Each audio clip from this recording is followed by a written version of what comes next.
October 2024 मध्ये सिडकोनं 26,000 घरांची सोडत काढली होती। मात्र घरांच्या अवास्तव किमती पाहून सर्वसामान्य सिडको सोडत धारकांचं स्वप्न धुळीला मिळालं।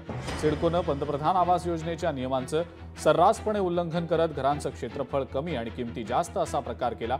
यामुळे 26,000 घरांसाठी केवळ 11,000 सोडत धारकांनीच पुष्टीकरण रक्कम भरत घर घ्यायला समर्थता दर्शवली। अर्ध्याहून जास्त घरं विक्रीविना पडून राहण्याची शक्यता आहे। त्यामुळे आता सिडको सोडत धारकांनी राज्य सरकारला पत्र लिहून आपल्या समस्या मांडलेल्या असून त्या सोडवण्याची मागणी केली आहे। त्याचबरोबर भाजपचे आमदार विक्रांत पाटील यांनी विधानसभेत लक्षवेधी सूचना मांडत घरांच्या किमती कमी करण्याची मागणी देखील केली आहे।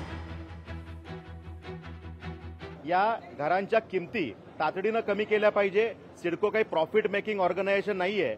जनसामान्यांना परवडणारी घरं देणं हे सिडकोचं मूळ उद्दिष्ट आहे आणि त्यामुळे घरांच्या किमती कमी केल्या पाहिजेत ही त्या ठिकाणी आम्ही मागणी केली। आमच्या मागण्या असणार आहेत ते की कमीत कमी 50% दर कमी करावा आणि जसं LIG आणि EWS कॅटेगरीमध्ये जसा सेम एरिया आहे, LIGला पण जो दिला आहे तोच EWSला दिला आहे। तर EWSला त्यामध्ये 1,000 रुपये स्टॅम्प ड्युटी भरून त्याचा लाभ घेता येऊ शकतो।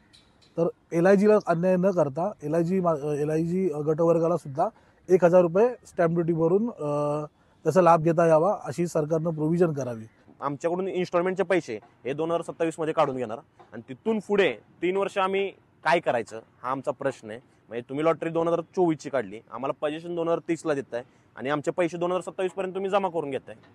म्हणजे इथे कुठेतरी आमची सर्व सिडको सोडतधारकांची 100% मोठ्या प्रमाणात फसवणूक झाली।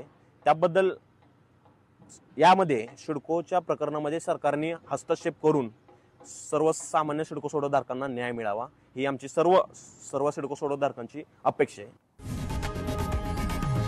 लोकशाही मराठी ऐका, पहा, जागरूक रहा।